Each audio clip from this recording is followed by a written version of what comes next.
tres misterios gozosos, nacimiento de Jesús prestado a la tierra.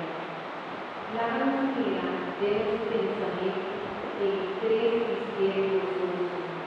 El misterio pobre de la tierra, una de Virgen María, a una luz ante el Redentor del mundo.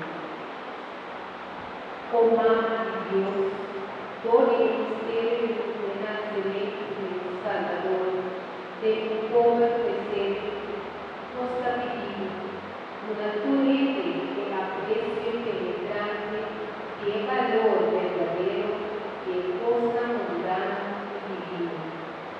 Ayudarán familia, humor y un divino, no a buscar riqueza, ni a comprarla, pero pobreza y inconveniencia. Ayúdanos a los tomar a los pies a la riqueza placera y de vida eterna.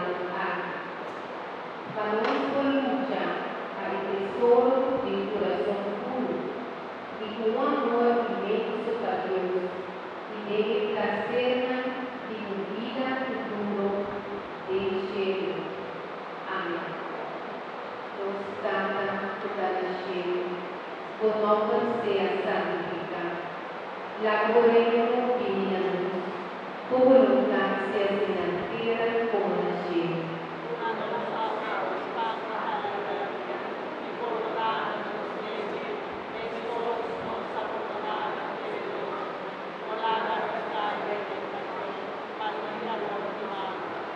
Encomendado María, llena de gracia, Señor está con vos, con la bendición de tu mujer, y fruto de tu barriga, Jesús, te bendicioná.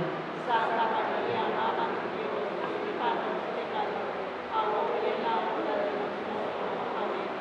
Encomendado María, llena de gracia, Señor está con vos, con la bendición de tu mujer, y fruto de tu barriga, Jesús, te bendicioná.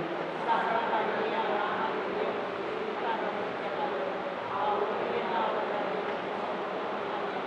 Encomendado María, llena de gracia, Señor está con vos, con la bendición de tu mujer, y fruto de tu barriga, Jesús, te bendicioná.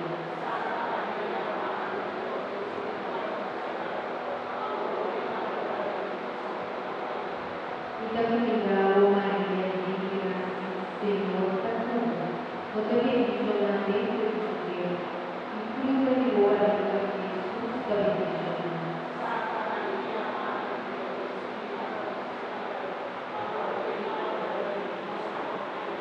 Encomendado María, llena de gracia, Señor está con vos, con la bendición de tu mujer, y fruto de tu barriga, Jesús, te bendicioná. Santa María, Madre de Dios, líbranos pecadores, ahora y en la hora de nuestra muerte. Amén. Encomendado María, llena de gracia, Señor está con vos, con la bendición de tu mujer, y fruto de tu barriga, Jesús, te bendicioná. Santa María, Madre de Dios, líbranos pecadores, ahora y en la hora de nuestra muerte. Amén. Encomendado María, llena de gracia, Señor está con vos, con la bendición